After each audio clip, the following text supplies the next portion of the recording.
xiphemu xa makuloni a sukile a teka cherse da fama loko kwalile swi fakela kaya a loko swi huvo ni longa mutsoni papa yohanana loko kwalile swi fakela kaya a loko swi huvo ni longa mutsoni papa yohanana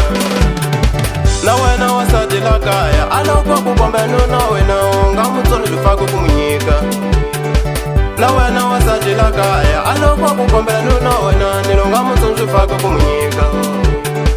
eswo swi domano na wena loko se a wile la kaya ni la umbali kota hi nuna wa wena eswo swi domano na wena loko u mutsona la kaya a ta ze a famba wona swin'wanyani xuxisa eswo swi domano na wena loko u mutsona la kaya a ta famba wona swin'wanyani na yena nsati wa wena a loko mutsona la kaya a ta za famba wona swin'wanyani na yena nsati wa wena a loko mutsona la kaya a ta za famba wona swin'wanyani uyankata uyo uyankata uyo uyankata uyo swi fakela kaya swi kona uyankata uyo uyankata uyo uyankata uyo swi fakela kaya swi kona ani maikula ye xibamu xa makuluna chersa da fama ni vula hi le gaga ka mika ku a ri mata xikolona vana va nga chavi vanhu va ku tala famba naswo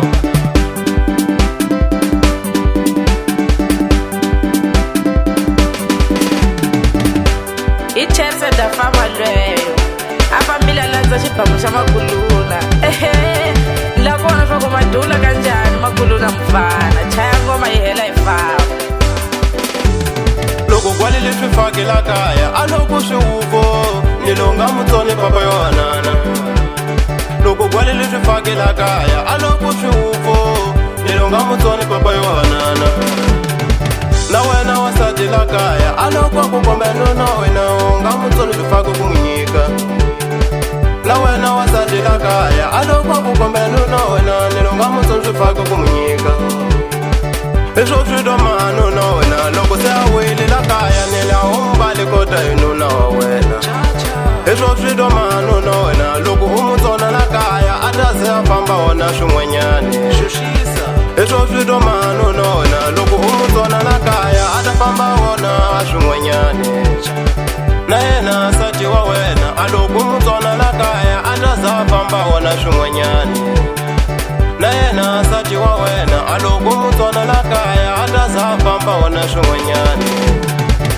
uyankata uyo uyankata uyo uyankata uyo swi fakela kaya swi kona uyankata uyo uyankata uyo uyankata uyo swi fakela kaya swi kona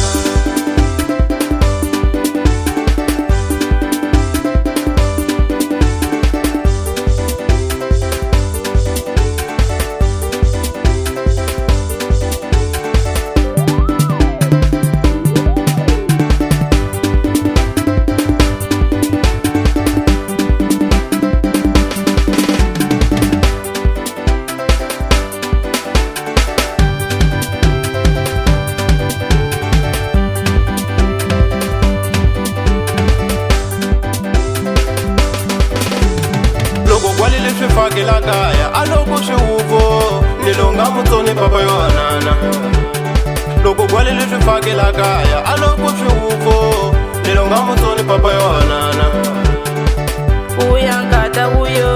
uyankata uyo uyankata uyo swi fakela kaya swi kona uyankata uyo uyankata uyo